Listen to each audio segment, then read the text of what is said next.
ഇന്ന് നമ്മൾ മുരിങ്ങയില തോരനാണ് ഉണ്ടാക്കാൻ പോകുന്നത്. അപ്പോൾ ഫുഡ് ഉണ്ടാക്കുന്നത് മമ്മിയാണ്. അപ്പോൾ ഫസ്റ്റ് ടൈം വീഡിയോയിലായതുകൊണ്ട് അതിൻ്റേതായ അപാകതകളെല്ലാം ഉണ്ട്, അതൊക്കെ നിങ്ങൾ ക്ഷമിക്കുക. അപ്പോൾ ആദ്യം തന്നെ നമ്മൾ മുരിങ്ങയിലേൻ്റെ അകത്ത് ഉപ്പും ചതച്ച വെളുത്തുള്ളിയും ചേർത്ത് വെച്ചിട്ടുണ്ട്. അതിന് ശേഷം കുറച്ച് തേങ്ങ എടുത്തിട്ടുണ്ട്, പിന്നെ ചക്കക്കുരു ചെറുതായി അരിഞ്ഞിട്ട് ഉപ്പിട്ട് വെച്ചിട്ടുണ്ട്. ഇനി നമുക്ക് കുക്കിങ്ങിലേക്ക് കിടക്കാം. പറയും കടുക് പൊട്ടിയ ശേഷം അരി ഇടുക. ഇതെല്ലാം പണ്ട് കടുക് പൊട്ടിയ ശേഷം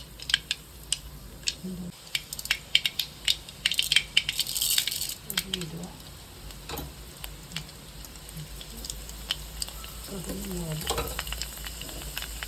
പുഴുങ്ങല അരി ഇടുക. അതിനുശേഷം ചുവന്ന മുളക് ഇടുക.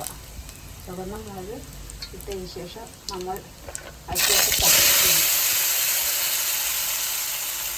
പാകത്തിന് ഉപ്പും ഇട്ട്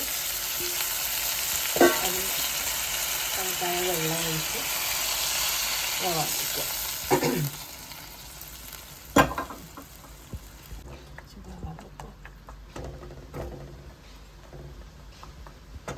ഒരു നുള്ളിൽ മഞ്ഞൾപ്പൊടി മഞ്ഞൾപ്പൊടി എന്നിട്ട് ഒരു 5 മിനിറ്റ് അടച്ചു വയ്ക്കുക.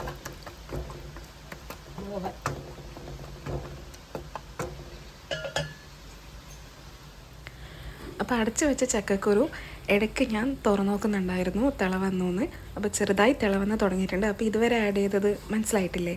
മമ്മിക്ക് ചെറിയ വോയിസ് കുറവാണ്, ഫസ്റ്റ് ടൈം ആയതുകൊണ്ട്. അപ്പോൾ ഇതുവരെ ചേർത്തത് ഞാനൊന്ന് പറയാം. ആദ്യം കടുക് പൊട്ടതിന് ശേഷം നമ്മൾ കുറച്ച് അരി ഇട്ടു. അതിന് അരിയുടെ നിറം മാറിയപ്പോൾ നമ്മളതിലേക്ക് ഉപ്പും മഞ്ഞളും ചേർത്ത ചക്കക്കുരു ആഡ് ചെയ്ത് അതിന് നന്നായി വെള്ളമൊഴിച്ച് വേവിക്കുക ചെയ്യുന്നത്. ഇനി ബാക്കി നോക്കാം. ഒന്ന് നീരിടുക.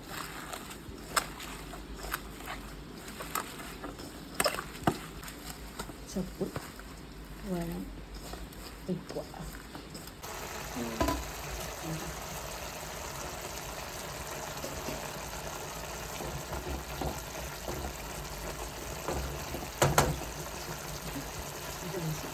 കഴിഞ്ഞ് അതിലേക്ക് നമ്മൾ മൂന്ന് വെച്ച മുരിങ്ങ ചപ്പ് ഇടുക.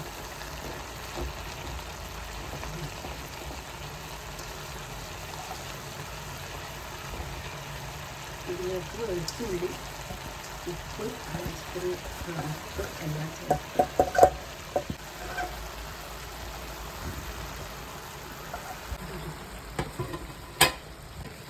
അരച്ച് വെച്ച് വേവിക്കും. ഇനി അത് ഒന്ന് ഇളക്കി യോജിപ്പിക്കുക. ചക്കപ്പൂരി മുരിങ്ങ ചക്കപ്പൂരി ഇളക്കി യോജിപ്പിച്ച് അതിലേക്ക് നമ്മൾ ചിരകി വെച്ച നാരിയൽ ഇടുക.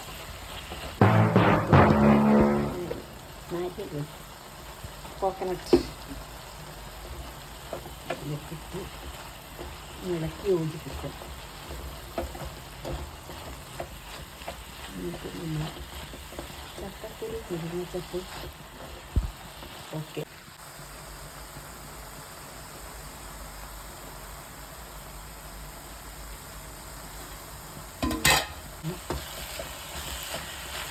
ഏകദേശം നമ്മൾ ചക്കക്കുരു മുരിങ്ങച്ചപ്പ് വറവ് ഓക്കെ കഴിഞ്ഞ് ചോറിൻ്റെ കൂടെ കഴിക്കാം. ഓക്കെ.